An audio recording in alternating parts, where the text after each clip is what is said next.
Welcome into the live desk and welcome into opening day at Kauffman Stadium. That's where you're taking a live look right now. Thank you so much for joining me here at the live desk on this exciting Thursday. My name is Janae Hancock here in the KCTV5 newsroom. Now, before we take you out live to Kauffman Stadium once again, I do want to take a look at social media right now. You're seeing that now here on your screen, the latest tweet from the Kansas City Royals saying KC looks good in blue. Hashtag bring out the blue. With all of that being said, I do want to turn things over to Kauffman Stadium. How's it going out there? Oh, it is opening day at the K. You can't get much better than that in Kansas City. And we're riding this high, just coming off of this Chiefs win. And now great. Another sports season here in Kansas City. I tell you what, too, we were just talking about the weather, and of course, that's what everyone wants to talk about right now. It's March, it's almost April in Kansas City, so who knows what the weather will be like. We got pretty lucky. We really did. I mean, it's a little chilly, don't get me wrong, but it's low wind. The wind isn't too much of a factor. It feels great out here. It feels like baseball weather. It does. And it feels like baseball weather. Opening day, it seems always, because I'm usually out here in the mornings for the news, it's always really cold in the morning. And then throughout the day, it's like the Lord knows it's baseball time. Let's get warm and let's get ready, and that's what's happening right here. We actually have people behind us cleaning all of the seats, getting you ready for game day. 3:10. You know, there's so much excitement. I know you guys are huge baseball fans in Korea and England as well. There's a lot of excitement. I know head coach Mike Seaman and Chiefs in the first pitch. We have also got this band that will be performing for the national anthem. A lot of fans, like you guys mentioned, what else can we expect from this list of what you all found out? Well, before we even get to that, the Andy Reid thing, we got to talk about that because I am so excited for that. How do you think that's going to go? I don't know. I tell you what, though, if he throws a little bit better than Travis, he'll be fine. I don't know if you ever saw his first pitch. I don't know I can imagine what he was doing. Or I think it was 50 Cent, too, that threw it almost into the stands. So and if he can get it anywhere near the plate, he'll be fine. Wow.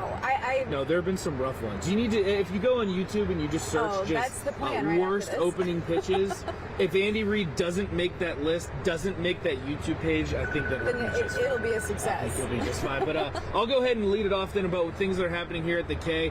Food is a big one, Janae. So, of course, when you talk about baseball, it is great to watch the game. It's great to be here with family. But whenever I think about baseball, I'm thinking about food. So there's quite a few new items, too. And I want to point out, too, the concession stands. I don't know if you saw this, Julia, but they've been repainted. They've been refurbished. They look brand new. So when you come in, it's going to look like a brand new concession stand over there on the concourse area. And I will say, too, I can't name the specific menu items because, again, I'm not the chef, but we did speak with Chef Erin. She was breaking down all these menu items. They have a bring out the blue burger. So the burger itself, the bun, is actually blue. And don't let it scare you. It's a little bit of a novelty, so I think that's kind of why people do end up getting it. It was delicious. But there's blue cheese in it. There's blue cheese in it, and the bun itself is blue.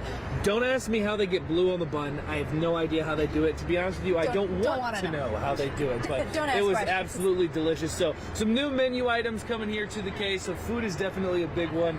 I know that's important when I come to the city. Yeah, and we interviewed someone this morning who was talking about that section right up there. They've kind of refurbished that section. It's no longer seats. It's now standing kind of like a bar area, and it's called, I'm trying to remember, Brew with a View. That's what it's called.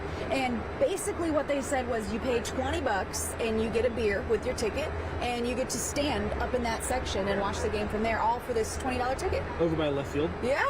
That's pretty great. In that blue section. I didn't talk to whoever was talking about the beers in the standing room, and I kind of wish I was over there that way. He's the one who, tell you what, works the Royals. Adam's going to be my kind of guy. Yeah. Lots of new stuff, though. Also, we've got the pitch clock. We've got that changing a little bit now down to 18 seconds where a pitcher can get someone. What are your thoughts about the pitch clock?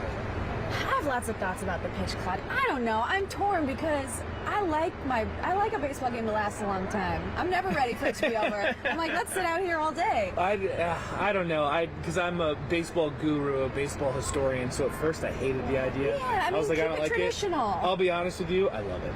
Yeah? I think it keeps the pace going. It keeps the game going. But I love it. I think as a pitcher, it's almost nerve-wracking. Like, it would get in my head. Okay, I only have so much time.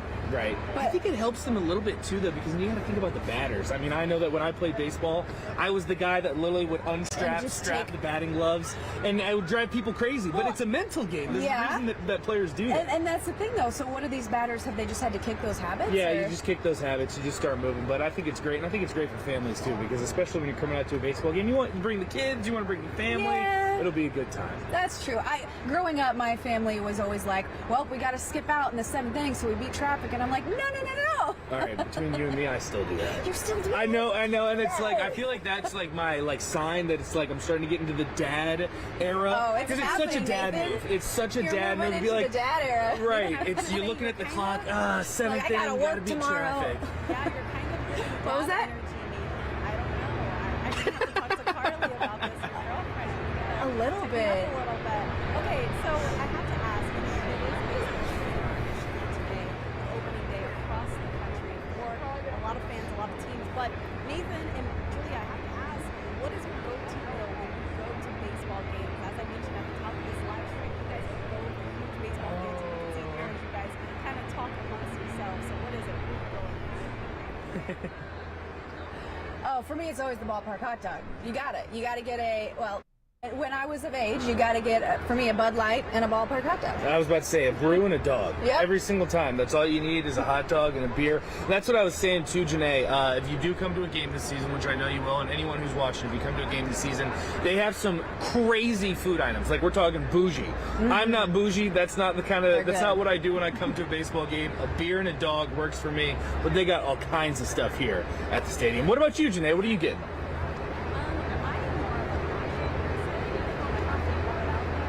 Ooh. I do like Okay.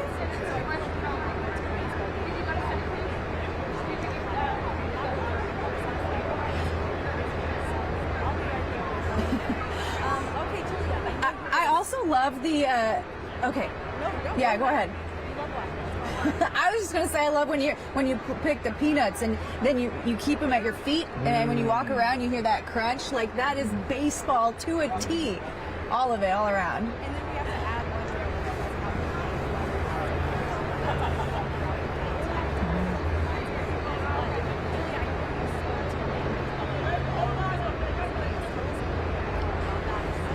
Yes. Janae, I've been telling all of my friends and family since the day I interviewed this guy, just because I thought that I knew baseball, but I did not know this aspect of baseball. So, did you know that, and you probably did, that there is a man on each MLB team whose whole job is to put on the balls before the game, which I had heard that, and you're seeing video of the story right now. I had heard that this man existed. I just didn't know it was such detailed what he has to do. I mean, he has to put them in a humidor 14 days before the game. It has to be kept at a certain temperature and humidity. The MLB monitors that temperature and humidity and makes sure that none of the teams are letting it slip. Then 3 hours before the game, he takes special mud from a special place in somewhere on the East Coast, Delaware River, I think, but nobody knows specifically where it is because it's such a secret. Like, if that's not the most baseball tradition, hocus pocus stuff you've ever heard. And then once he 204 balls, he gets ready. Then an authenticator with MLB comes in and checks each and every one. Literally picks each one up, yes and no pile.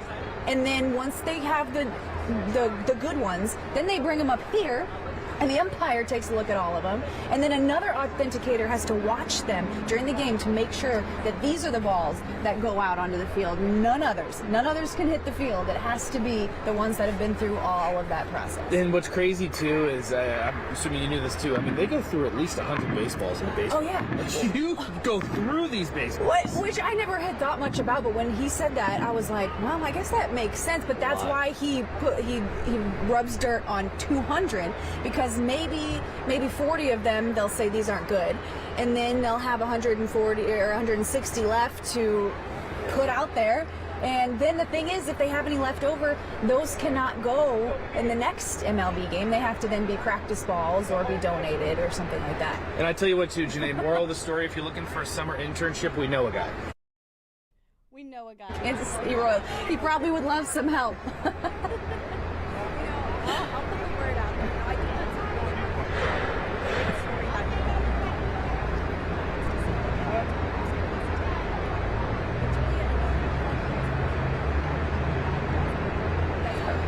Janae, before we go though, I do want to talk for a second with Nathan about his possible friend. Nathan's friends, long time. Well, actually, I wouldn't even friends say friend. I taught him with everything he knows. I taught him everything he knows. So Kansas City first baseman Vinny Pasquantino, I actually played against him in middle school. My dad claims that I played with him in middle school. In Virginia. As well. Virginia's finest. And I tell you what, the only reason he is here today was because of my mentorship. I'm absolutely kidding. You can tell he is a better athlete than me. But yes, I did play with Vinny Pasquantino in middle school. And who would have thought, too, that his career would take him to the Kansas City Royals as a first baseman, and I would be on TV. So maybe I'm the better looking of the two. That's what I'll go with. Well, yeah, exactly. This is a shout out, Vinny. If you see your old pal Nathan That's right. on Facebook, call us.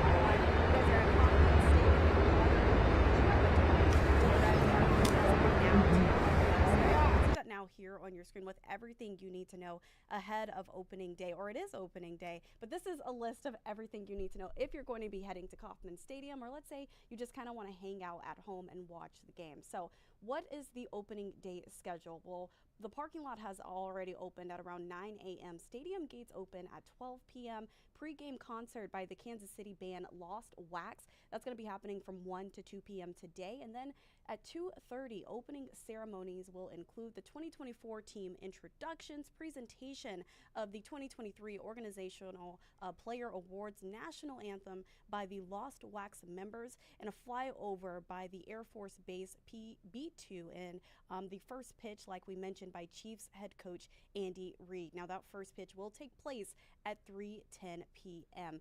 You can see this tweet coming in from the Kansas City Royals.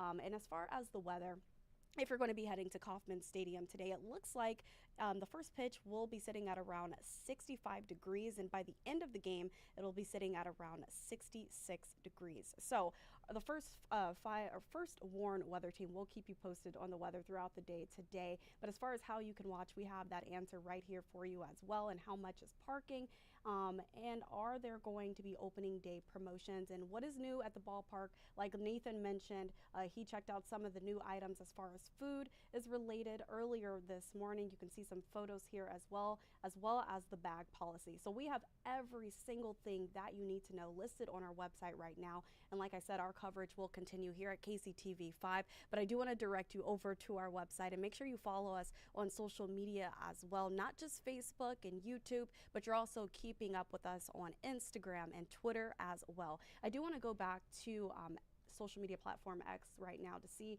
if the Royals tweeted anything else before I end this live stream. And nope, but we will keep a close eye on what they tweet throughout the day today as we look ahead to the big game tonight. Again, taking a look at this photo from the Kansas City Royals, KC looks good in blue. I also want to leave you all with a live shot looking at Kauffman Stadium right now, where KCTV5's Nathan Brennan and Julia Avery are inside right now, and we'll have so many more team members heading that way later on today.